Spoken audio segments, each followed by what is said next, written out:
impulso e quantidade de movimento. Inicialmente, um impulso.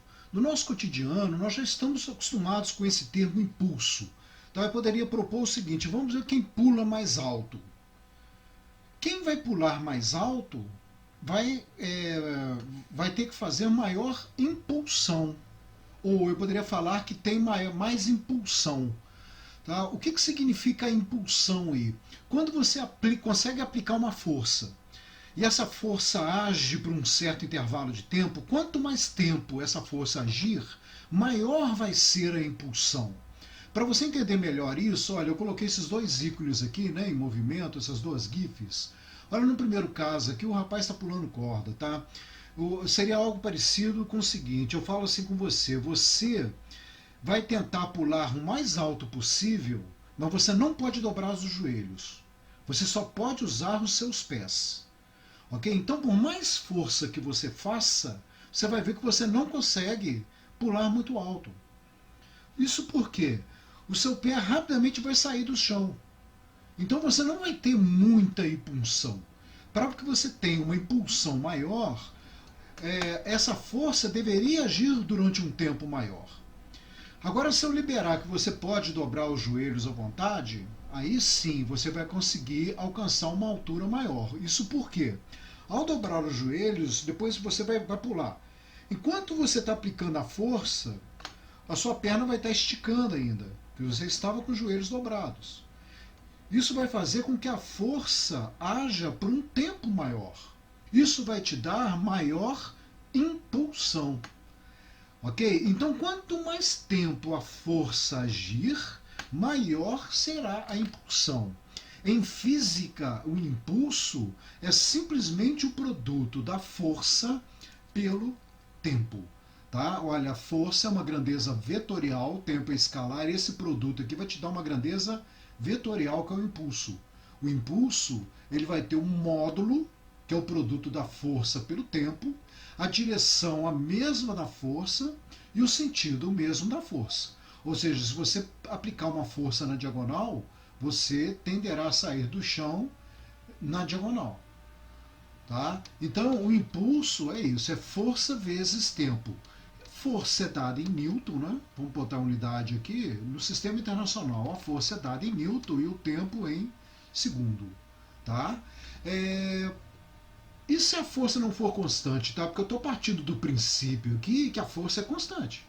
A força sendo constante, você pode usar essa equação. Mas e a força não sendo constante? Se a força não for constante, nós vamos apelar para o cálculo gráfico, tá? Partindo do princípio inicialmente que a força seja constante, vamos supor que você tenha aqui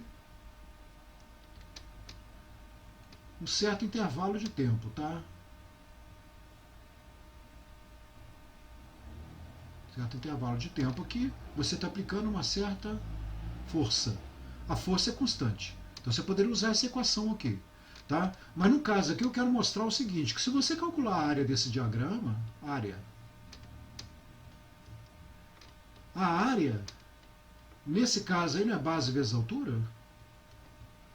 Então essa área vai ser igual a base, olha, de 0 a t, você vai ter com intervalo de tempo, tá? Que você poderia chamar de ΔT. Obrigatoriamente eu nem precisaria de pegar tudo aqui, eu poderia pegar um tempo 1 aqui até um tempo 2, parte da área, ok? Vezes a altura. A altura é a força. Olha, o que é isso aqui? Isso aqui é essa equação, força vezes tempo. Força vezes a variação do tempo.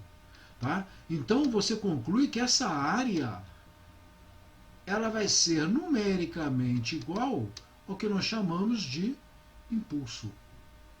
Aquela ideia, né, numericamente igual, porque na verdade essa área não existe, né? A base é tempo e a altura é força. Ok? Então a gente coloca numericamente igual o produto aí. Tá? Bom, qual que é a vantagem disso? Que mesmo que a força não seja constante, vamos supor que você tem um diagrama agora com essa cara. A força aí você observa que a força está variando. Então,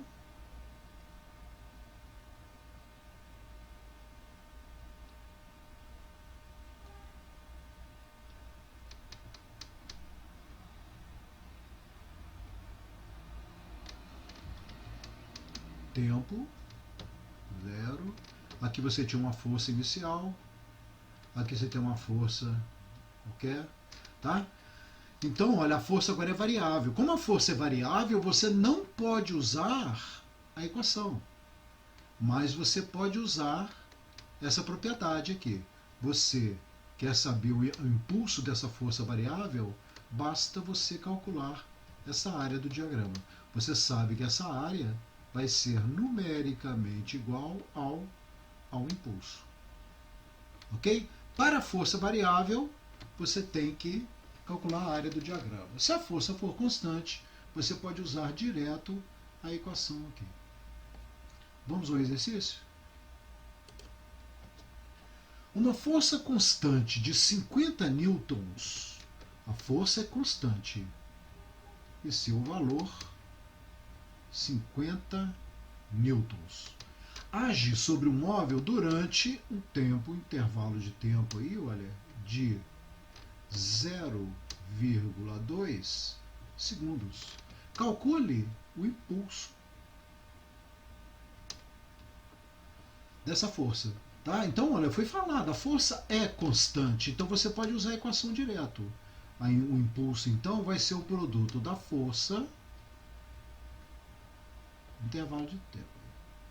Então, o impulso vai ser igual à intensidade da força 50 vezes o tempo, que é 0,2.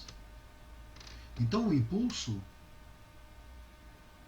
vai ser igual a 10 newton segundo.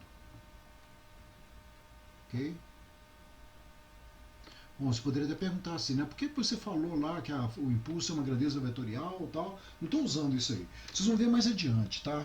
Nós vamos ver problemas mais complexos mais adiante, onde que nós vamos envolver esse conhecimento de vetor no impulso. Por enquanto, vamos aos problemas simples, tá? Que eu estou querendo chegar num ponto aí, que você vai ver que vai dar para resolver problemas bem interessantes. Vamos ao número 2 aí. Dado o diagrama abaixo, determina o impulso da força F, sabendo que ela age na mesma direção e sentido do movimento. Então, olha bem, você tem aqui um diagrama, olha, a força é variável. Ok? Se a força é variável, não tem como usar a equação aqui, essa equação direto. Tá? Então, como é que a gente resolve aqui? Como é que a gente calcula o impulso? Você vai ter que calcular essa área daqui. Tá? Você calcula essa área toda que você vai ter o valor do impulso. Olha, e para reforçar aqui, tá, gente? A força poderia ser negativa. A força negativa ela estaria agindo contra um impulso, né? Contra um movimento. Isso vai existir aqui também, um impulso negativo. Ok? Mas por enquanto, vamos simplesmente aí, vamos calcular a área. Eu sei que a área é numericamente igual ao impulso. Tá? Então o impulso ele vai ser igual. A área aí é um triângulo, né? Então, base vezes altura sobre 2. Então o impulso vai ser igual.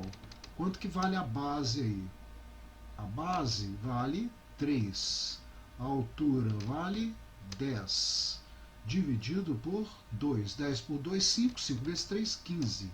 Então o impulso vai ser igual a 15 newton segundo. Esta é a resposta do problema.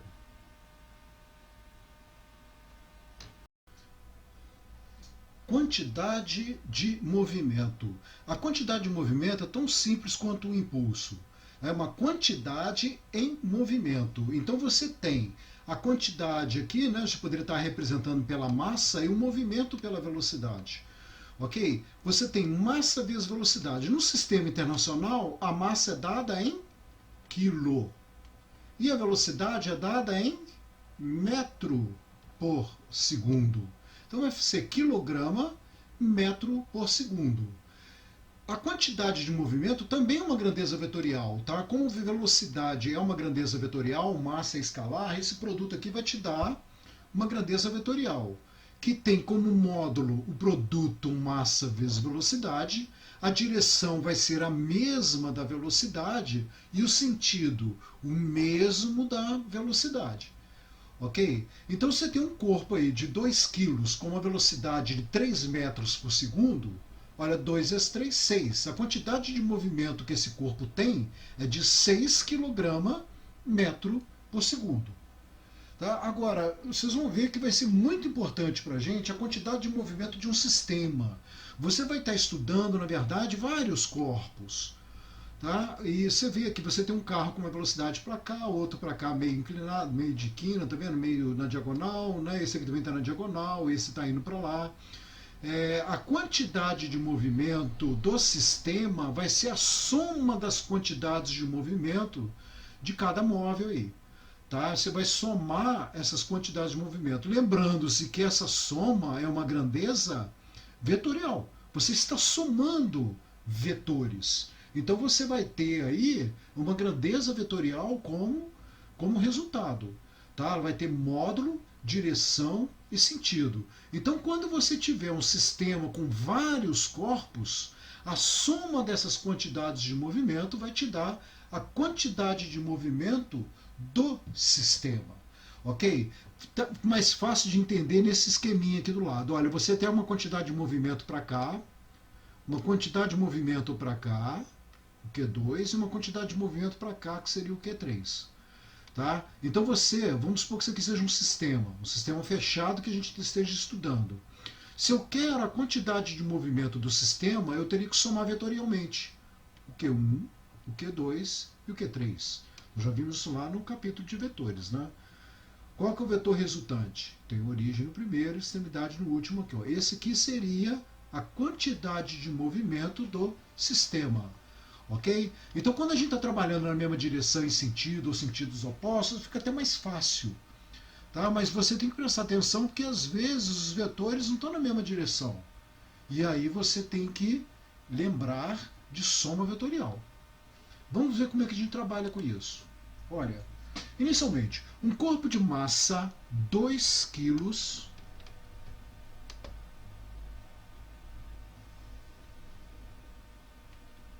inicialmente em repouso, então a velocidade inicial vale zero, sofre a ação de uma força resultante e constante de 20 newtons. Qual é a quantidade de movimento depois de 5 segundos? Eu quero saber qual é a quantidade de movimento após o intervalo de tempo de 5 segundos. Ok?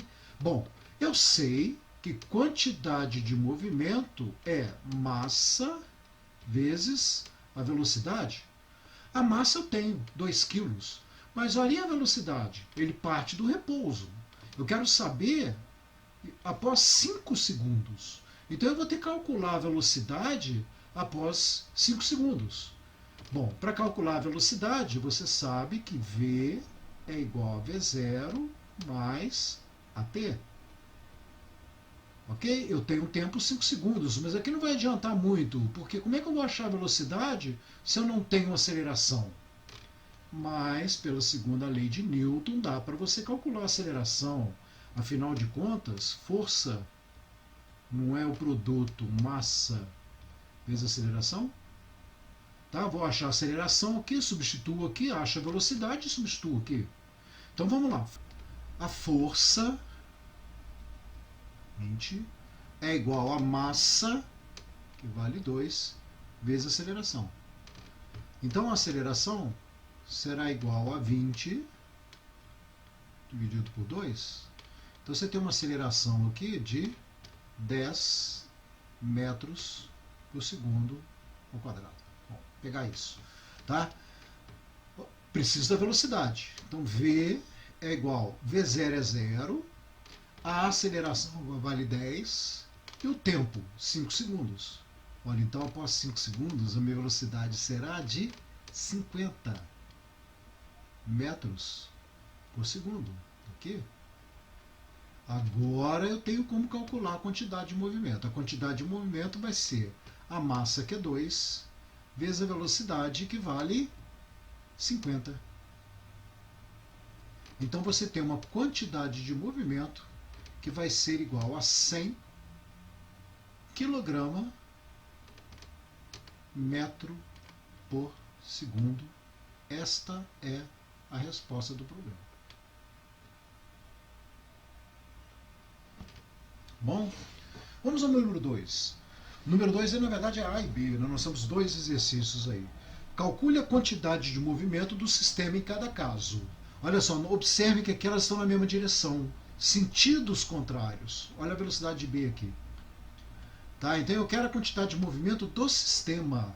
A quantidade de movimento do sistema vai ser igual à quantidade de movimento do A, do corpo A, mais a quantidade de movimento do corpo B. Tá? Então vamos substituir aí. Olha, a quantidade de movimento do sistema vai ser quantidade de movimento do corpo A será a massa de A vezes a velocidade de A, mais a quantidade de movimento do corpo B será a massa de B vezes a velocidade de B. Substituindo, nós teremos a quantidade de movimento do sistema, então vai ser igual massa de A, 5 kg, vezes a velocidade do corpo A, 2 metros por segundo, mais do corpo B, massa do corpo B, 2 kg, vezes a velocidade do corpo B, menos 3 metros por segundo. Tá vendo? Então vocês têm que pegar aqui o sinal, tá? Porque ele está vindo para a esquerda, tá? O A estava indo para a direita, então o A tinha uma velocidade positiva. O B está indo para a esquerda, ele tem uma velocidade negativa. Então quando você faz essa soma aqui, olha, a quantidade de movimento vai ser igual a 10 menos 6. Tá? Então a quantidade de movimento do sistema aí é de 4 kg metro por segundo. Tá? Opa, metro por segundo aqui. Então esta vai ser a resposta do nosso problema aqui. Tá bom? Já na letra B é um pouquinho mais complexo, porque agora não é mais a mesma direção. Tá? Você tem uma direção perpendicular aqui. E aí então você tem que lembrar a quantidade de movimento como uma grandeza vetorial.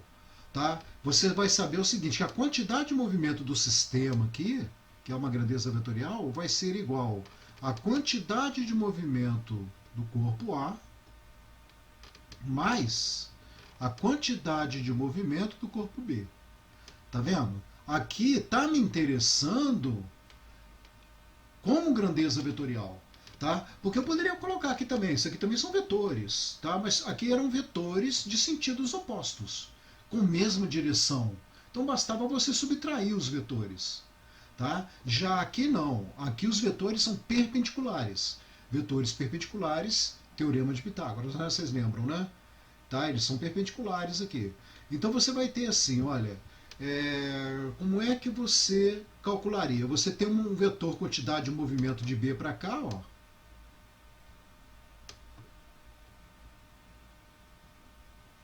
E tem um vetor quantidade de movimento de A para cá.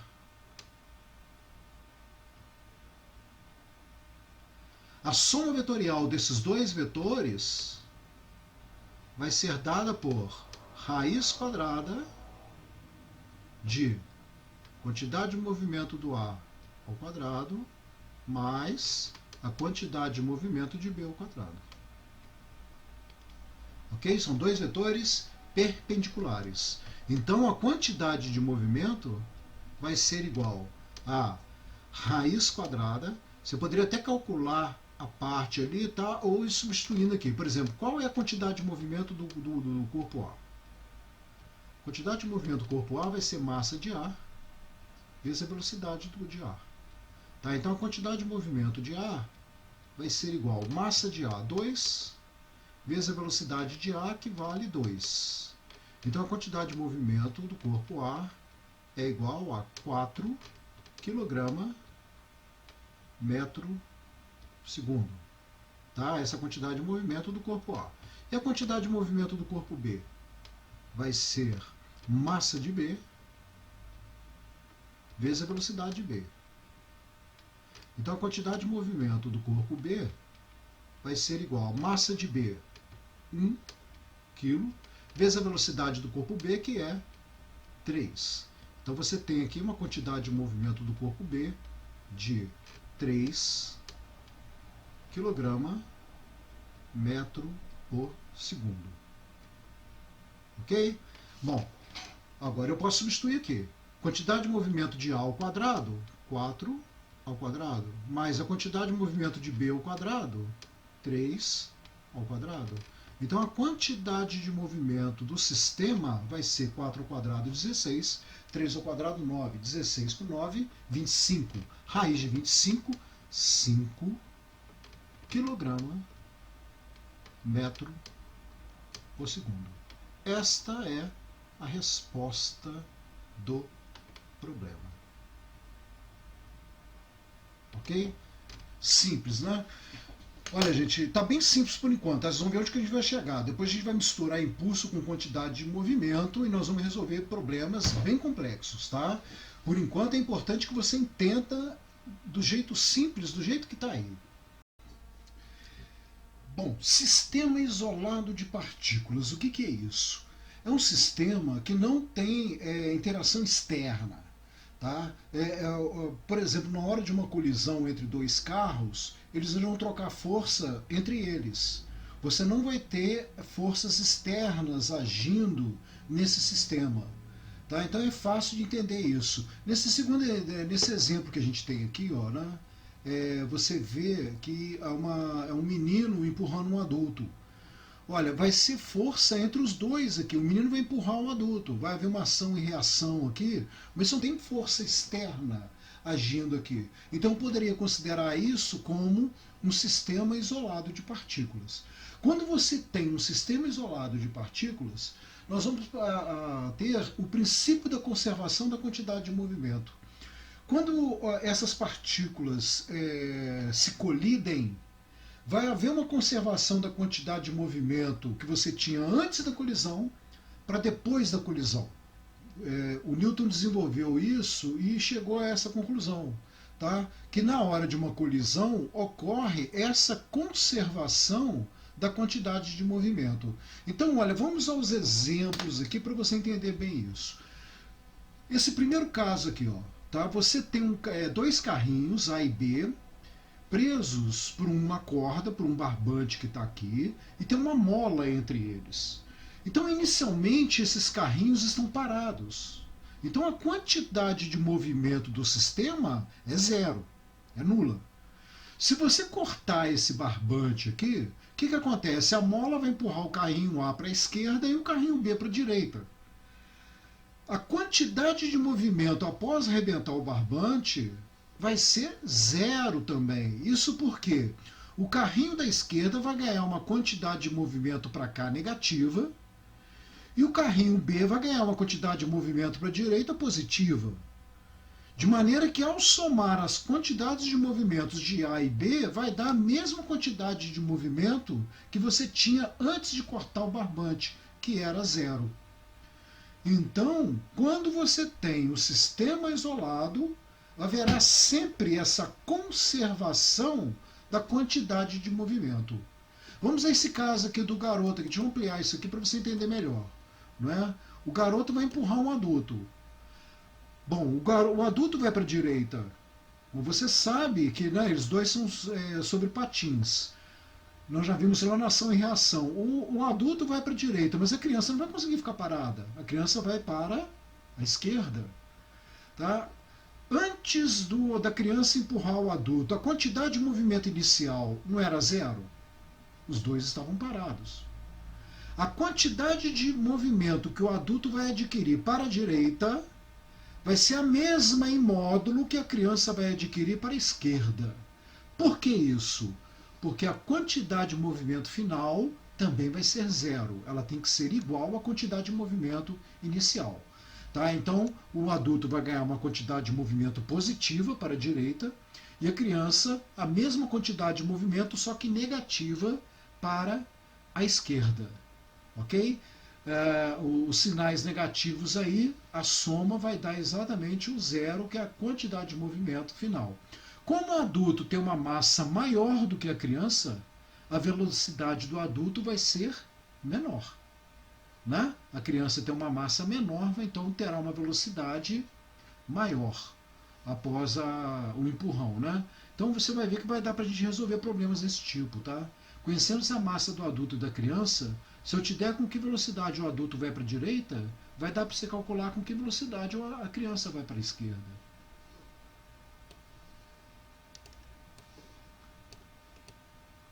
Vamos a um outro caso aqui. Esse é tipo um brinquedinho, você já deve ter visto isso, tá? São colisões elásticas aqui que nós temos. O interessante desse brinquedo é que se você pegar uma esfera aqui e soltar ela, quando chega aqui ela para. E lá vai subir apenas uma esfera. Vai voltar, bate e aí essa esfera aqui sobe. Tá? Mas interessante, se você pegar duas esferas desse lado e soltar, quando as duas esferas chegarem aqui, elas irão parar. E lá vão subir duas esferas do outro lado. E vai ficar trocando. A sensação que você tem é que as esferas passam aqui por dentro. Então dá um efeito visual muito bacana. Vamos mostrar isso numa filmagem para vocês entenderem melhor? Olha bem.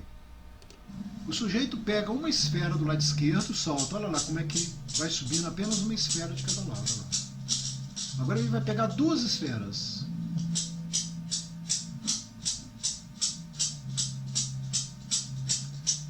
Três esferas. Tá vendo como está havendo a conservação da quantidade de movimento? Mais interessante, se ele pegar três esferas, aliás, ele está tentando pegar quatro esferas aí, ó, continua a mesma coisa. Aí passou a ter muito movimento, né? Está balançando muito. Agora, olha lá, ele pega duas esferas de cada lado, olha lá o efeito visual que dá. Pega três de um lado e uma de outro, olha lá. Tá? Sempre vai dar a sensação de que elas estão passando por dentro ali. Tá? Vai sempre haver essa conservação da quantidade de movimento.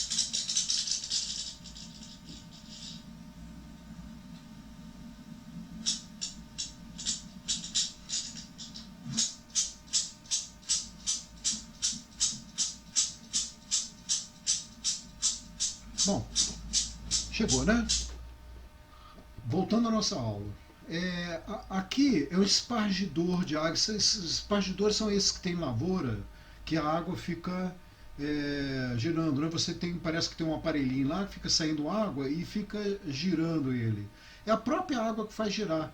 Tá? A água vem pelo centro aqui e a água, olha, o aparelhinho inicialmente está parado. Na hora que a água sai para cá, você vai ter uma quantidade de movimento para cá, na saída, para a direita, que não existia antes. Tá? Então, essa quantidade de movimento vai fazer com que o aparelho gire em sentido contrário, para a esquerda aqui. Então, ele já faz um esquema, olha, dos dois lados vai sair água, note, a água aqui vai estar saindo para a esquerda. Tá? Então, o aparelho vai tender a girar no sentido anti-horário aqui, para a direita. Isso faz com que o aparelho fique girando com um simples passar da água por aqui. No caso do foguete, ação e reação. O foguete, na hora que ele vai levantar voo, né, que ele vai partir, ou para se movimentar no espaço, ele usa exatamente essa ideia da conservação da quantidade de movimento. Se ele quiser fazer uma manobra ou aumentar a velocidade, ele vai ter que soltar gases num sentido oposto à manobra que ele quer fazer. Então, se ele está querendo aumentar a velocidade aqui para a direita, ele vai jogar gases para a esquerda. Se ele quiser subir, ele vai ter que jogar gases para baixo. Então, você vai ver no vídeo também no lançamento de um foguete. Olha só, no lançamento do foguete, você vai ter os gases saindo para um lado. Booster ignition and liftoff of Space Shuttle Endeavour on a 21st century para que o mission. foguete vai em sentido contrário.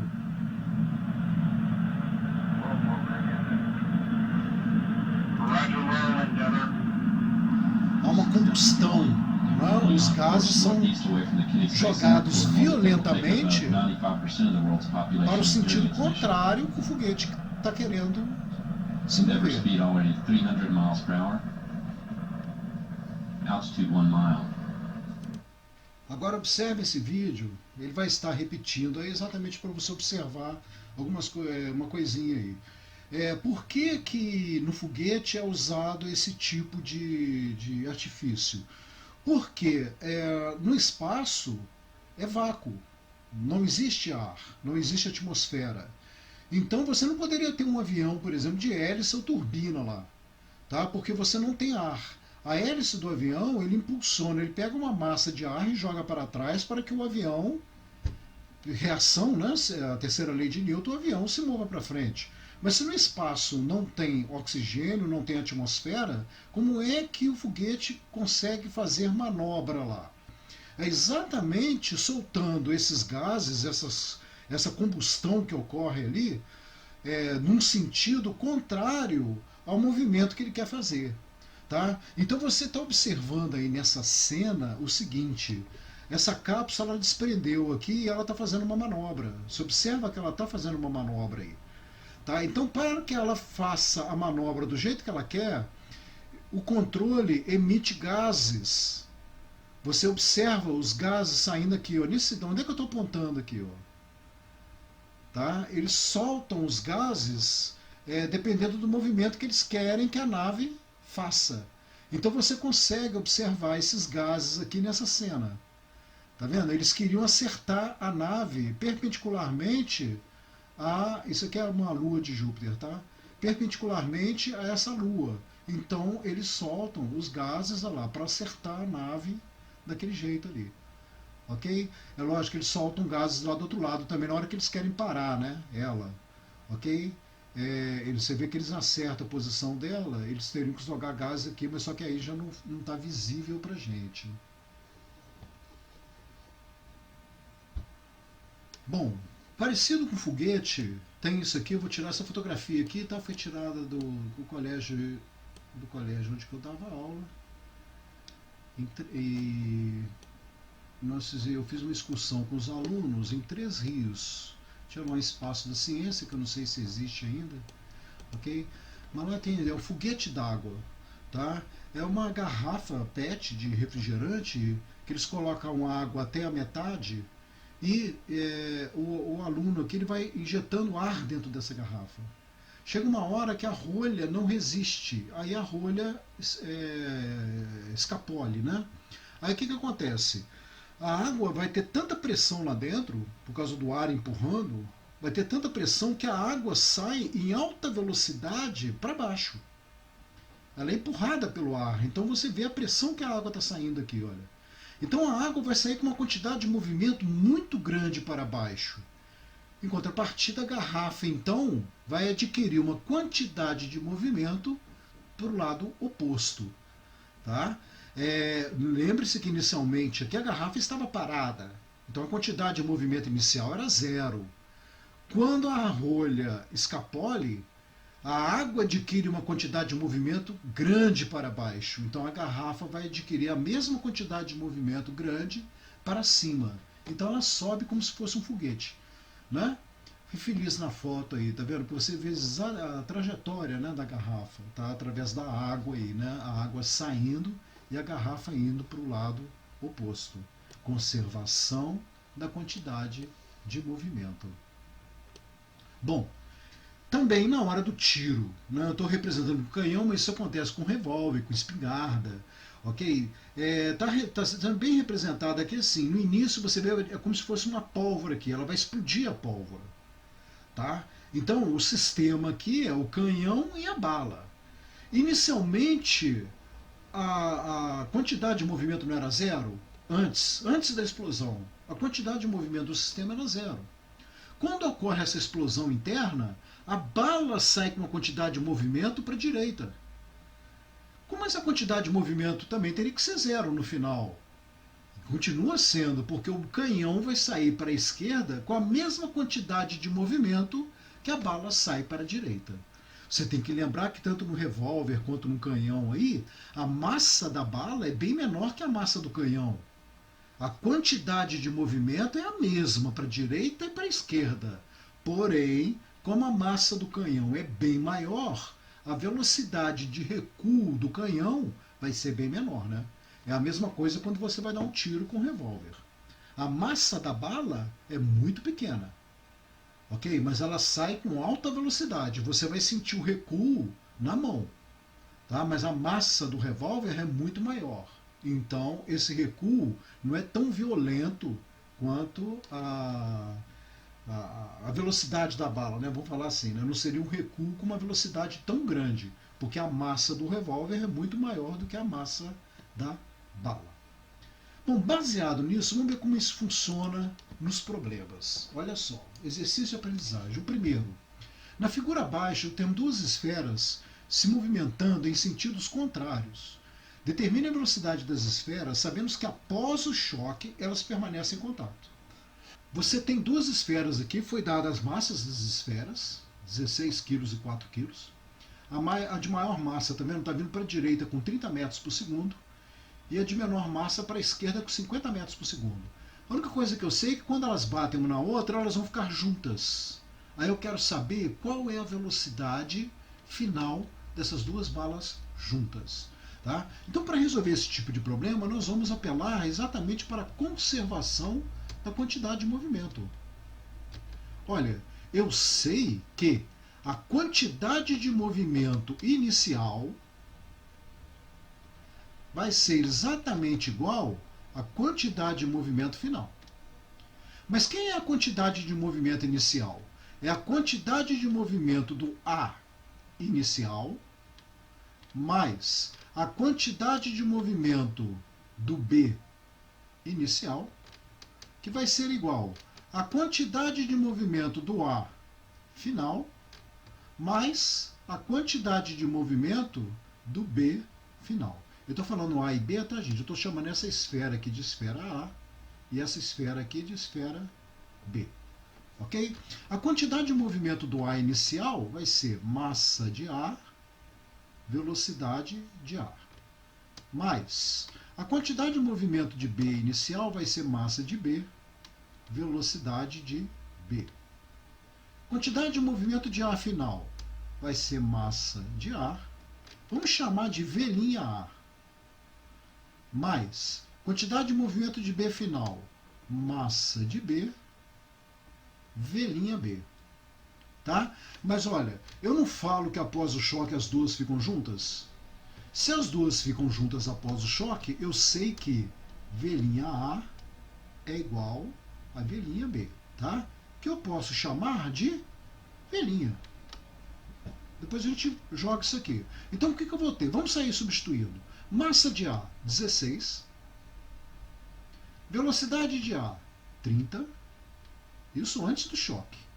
Mais massa de B, 4. Vezes velocidade de B, menos 50. Atentos, porque B não está indo para a esquerda. Cuidado na hora do problema para não esquecer disso. Porque muitas vezes eles não colocam, eles colocam velocidade de módulo. Se está em sentido contrário, você tem que lembrar que aqui é negativo. Isso é igual massa de A, que é 16, V'A, que eu vou chamar de V'A, porque V'A e V'B é igual, mais massa de B, que é 4, V'A vezes V'A, né? Vezes.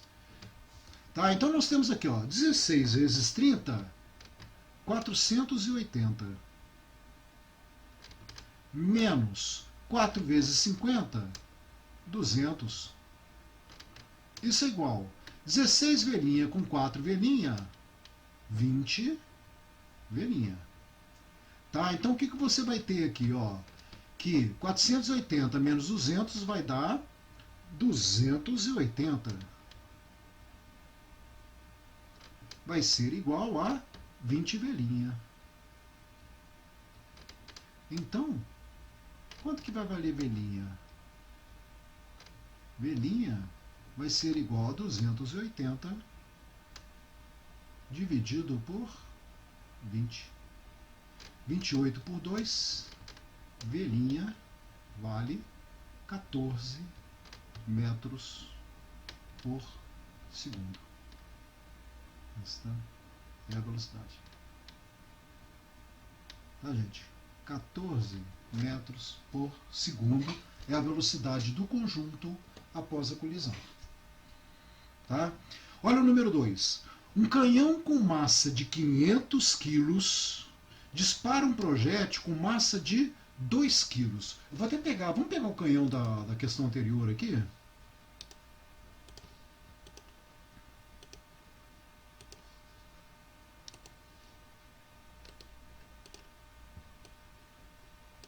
O canhão da questão anterior. Tá? Então o que eu falo? Que o canhão ele tem uma massa, vamos chamar de massa grande. O canhão tem uma massa grande que vale 500 quilos.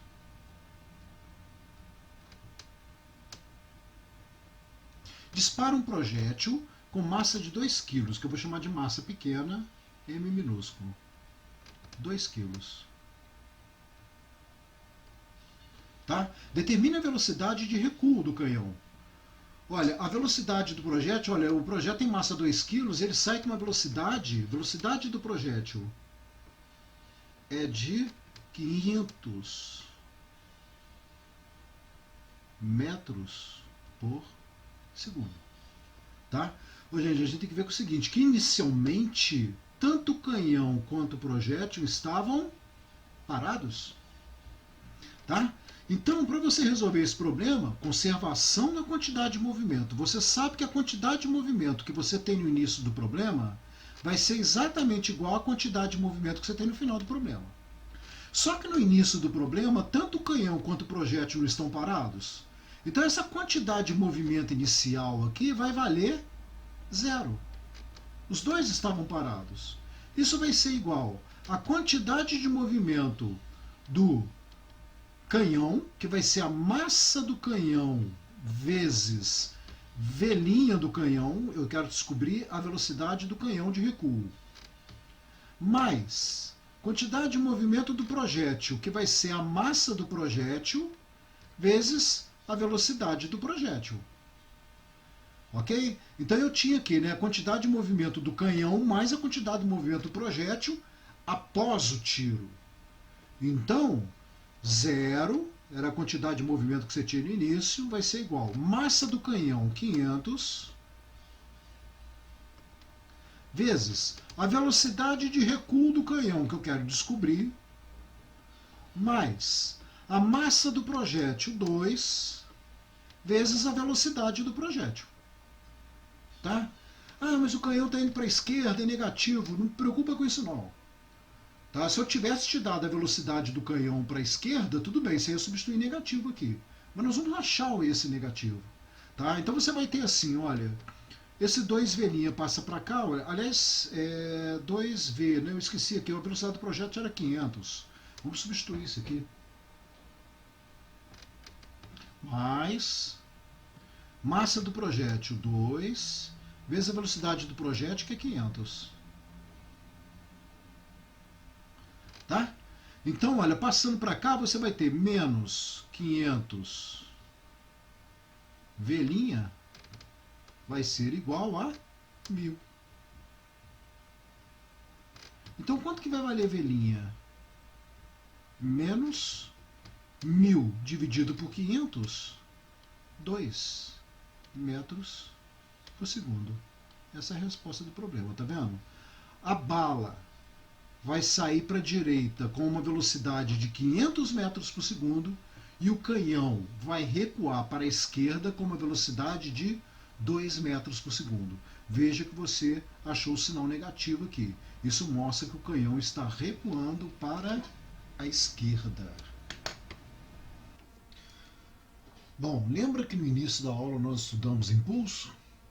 Vamos agora ao teorema do impulso. Você vai ver como é que o impulso interliga com quantidade de movimento. Tá? Suponha que você tenha uma força constante agindo em cima de um corpo de massa m.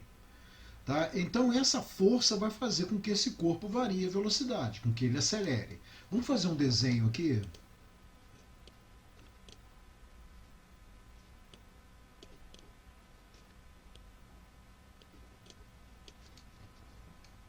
Tá? Você aplica uma força nesse corpo. uma força constante, tá? Esse corpo tem uma massa m. Ok? Então ele vai variar a velocidade, né? Então nós temos assim, o impulso. O que é o impulso? O impulso, você sabe que é o produto da força pelo tempo, né? É esse produto. Ok? Força vezes tempo. Agora, então vamos lá. Impulso vai ser igual. Se eu falei que a força é constante, eu não posso falar que força é massa vezes aceleração pela segunda lei de Newton? Vezes ΔT, que é o intervalo de tempo. Ok? Isso aqui, gente, aceleração vezes intervalo de tempo, a gente conhece lá da cinemática. Tá? Aceleração, fórmula da aceleração, não é a variação da velocidade pelo intervalo de tempo? Você sabe disso. Tá? Então a gente pode substituir isso aqui pelo seguinte, ó, a ΔT. Quem que é a ΔT? Ó, passa o ΔT para cá multiplicando. A vezes ΔT é igual a ΔV. Não é? Então eu posso falar que isso aqui, olha, é ΔV. Variação da velocidade.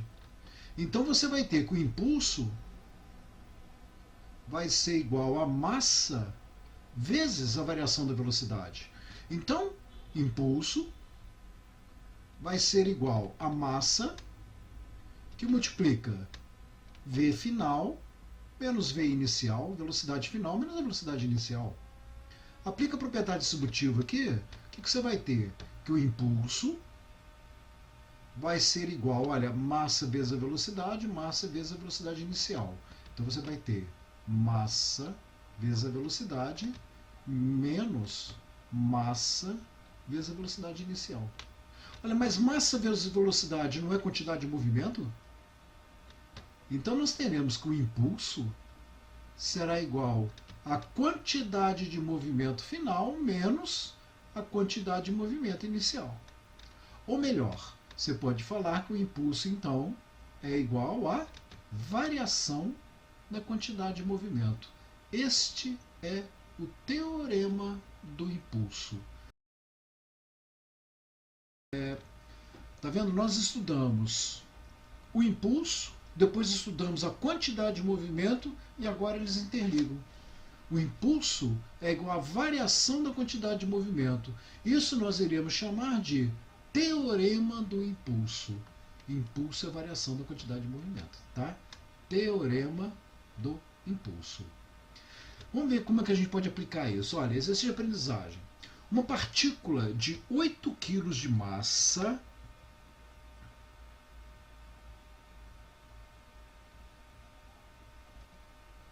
desloca-se de uma trajetória retilínea quando lhe é aplicada, no sentido do movimento, uma força de 20 newtons.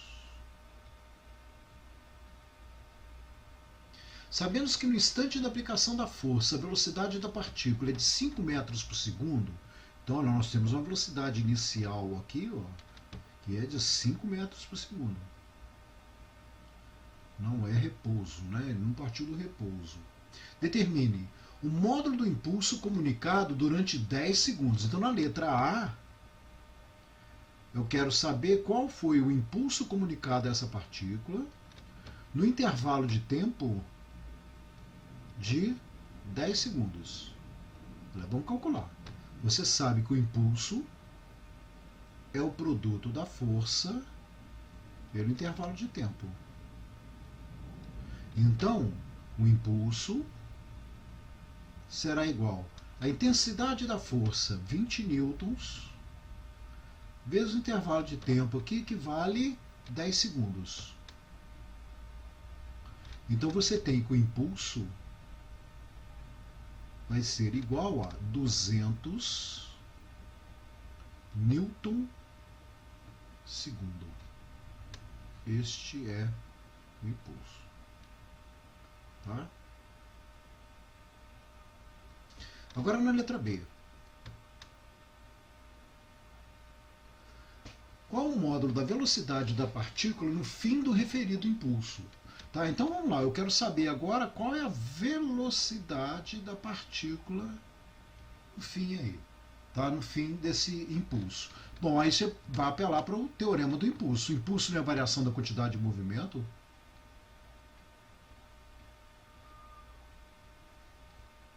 O impulso nós já temos, que é 200, ele vale 200. Então eu tenho aqui, ó, 200 vai ser igual. Variação da quantidade de movimento é a quantidade de movimento final menos a quantidade de movimento inicial. Tá? Então você vai ter que 200 é igual mv final menos mv inicial. Tá? Se a partícula tivesse partido do repouso era mais fácil, né? Isso aqui seria zero, mas não é o caso. Então nós temos que 200 vai ser igual massa da partícula 8 vezes a velocidade final dela que eu quero achar, menos massa da partícula 8 vezes a velocidade inicial que ela tinha, que era 5. Tá? Então você vai ter aqui, ó, 200. Aqui, olha, menos 40, né? 8 vezes 5, 40. Menos 40, passa para cá, mais 40.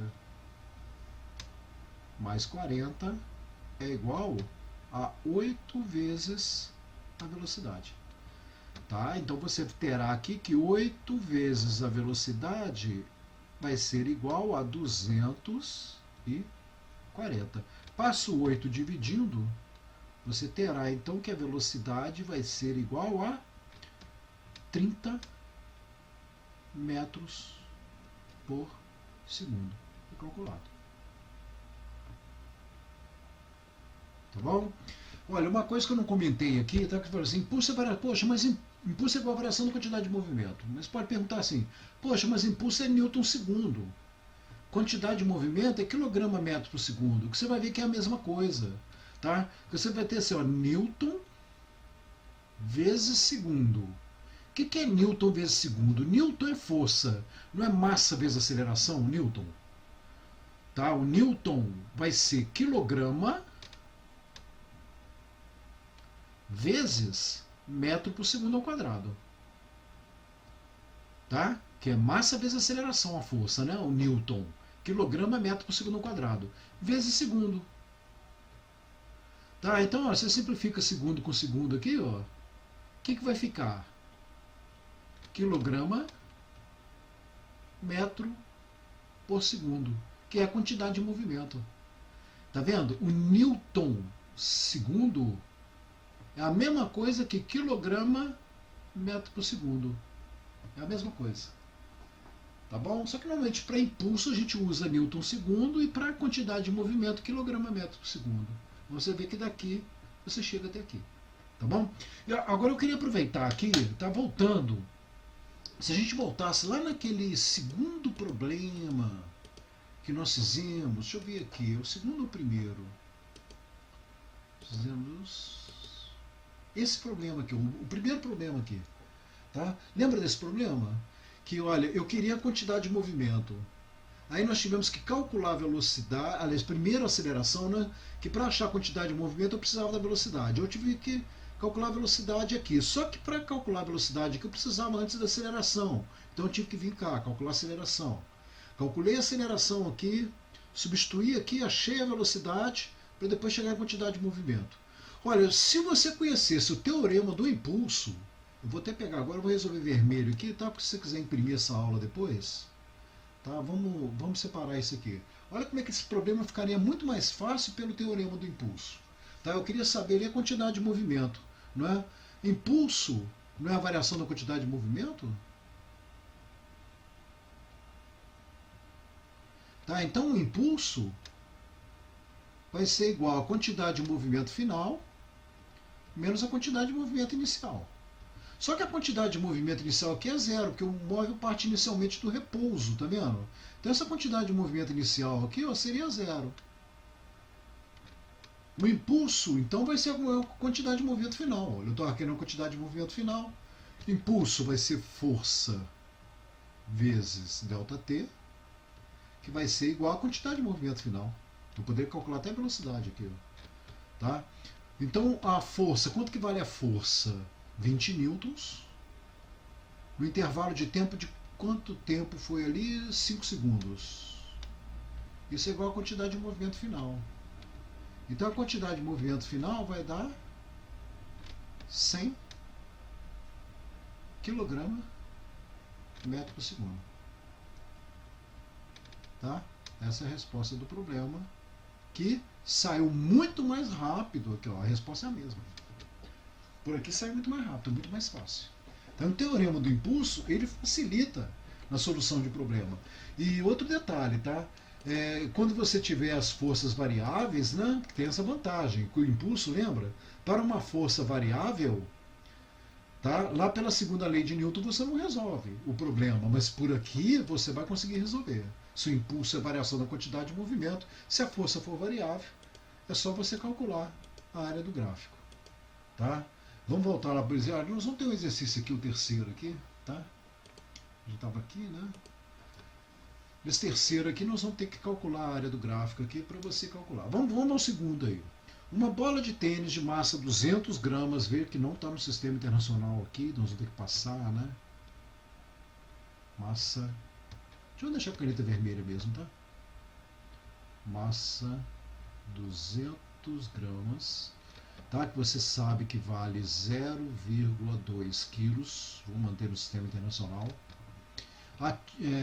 Atinge uma raquete com uma velocidade de 20 metros por segundo. Olha, então, essa bola de tênis tinha uma velocidade inicial de 20 metros por segundo. E retorna na mesma direção em sentido contrário. Tá vendo? Isso aqui é importante. Ó. Olha, a bolinha, ela estava indo para a direita, bate na raquete e joga ela para a esquerda. Ou o contrário, né? Você poderia estar vindo para a esquerda, mete a raquete nela, ela vai para a direita. Se ela está indo no sentido contrário, com uma velocidade de 30 metros por segundo, olha, antes a velocidade inicial eu considerei positiva. Tá? A bolinha estava vindo para a direita com 20 metros por segundo. Agora você dá uma raquetada nela, jogando ela para a esquerda, com uma velocidade de 30 metros por segundo. Então a velocidade final vai ser menos 30 metros por segundo. Então você está dando uma raquetada contra o movimento da bolinha. Você poderia dar uma raquetada a favor do movimento, nesse aí aumentar a velocidade da bolinha. Aí a velocidade seria positiva aí. Se o tempo de interação entre a bola e a raquete é de 0,01 segundo, ΔT 0,01 segundo. Então a força aplicada na raquete em newtons vai ser igual a... Quero saber a força aplicada. Aqui daria para você resolver até pela dinâmica de Newton, tá? Força é massa vezes aceleração. Daria para você calcular a aceleração aqui e substituir. Mas eu quero resolver pelo teorema do impulso. Tá? Então eu sei que o impulso é igual à variação da quantidade de movimento. Tá? Impulso é força vezes ΔT, que vai ser igual à quantidade de movimento final menos a quantidade de movimento inicial. Então vamos lá. Força vezes ΔT. Quanto que vale ΔT? 0,01. É igual quantidade de movimento final, massa vezes a velocidade final, menos quantidade de movimento inicial, massa, velocidade inicial. Tá? Vezes. Então, força vezes 0,01 será igual massa 0,2 vezes a velocidade final, que é menos 30, menos massa 0,2 vezes a velocidade inicial, que valia 20. Então você terá que força vezes 0,01 é igual. Aqui vai dar 3 vezes 2, 6, menos 6, e aqui menos 4.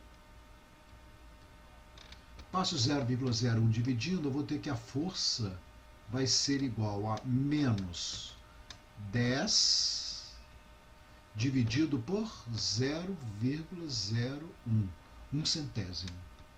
Então a força vai ser igual a menos 1000 newtons. Por que do sinal menos, né? Porque eu considerei que a bolinha estava indo para a direita e você deu uma requetada para a esquerda. Por isso que surgiu esse sinal menos aqui. Tá? Mas em módulo a resposta vai ser 1000 newtons. Resposta letra A. Terceiro agora com a força variável. Uma força cujo módulo F varia com o tempo conforme o gráfico ao lado, atua sobre um objeto de massa 10 kg. Massa 10 kg. Nesse gráfico, valores negativos de F indicam inversão de sentido. Não é bem inversão de sentido, né, gente? A força negativa significa que você vai estar fazendo uma força contra o movimento. Né? Se vai haver realmente inversão do sentido, depende do tempo que essa força vai atuar. Tá? Em relação àqueles valores positivos. Com base nesses dados e considerando que T igual a zero, o objeto, aliás, que em T igual a zero, o objeto está em repouso, quer dizer que a velocidade inicial aqui, ó, vale zero. Determina a sua velocidade depois de 3 segundos. Eu quero saber qual é a velocidade após decorridos um tempo de 3 segundos. Tá bom? Bom, então vamos lá, né? Impulso. Qual é a intensidade da força? Ah, tá. Eu vou ter que calcular a área aqui. Como a força é variável, né? Estava pensando aqui em força constante, mas não é. A força é variável. Tá bom? Então, olha, eu sei que o impulso é igual à variação da quantidade de movimento. E o impulso, gente, vai ser a área do gráfico, vocês lembram? Tá? Porque a força é variável. Então eu vou ter que calcular essa área do gráfico aqui para calcular o impulso.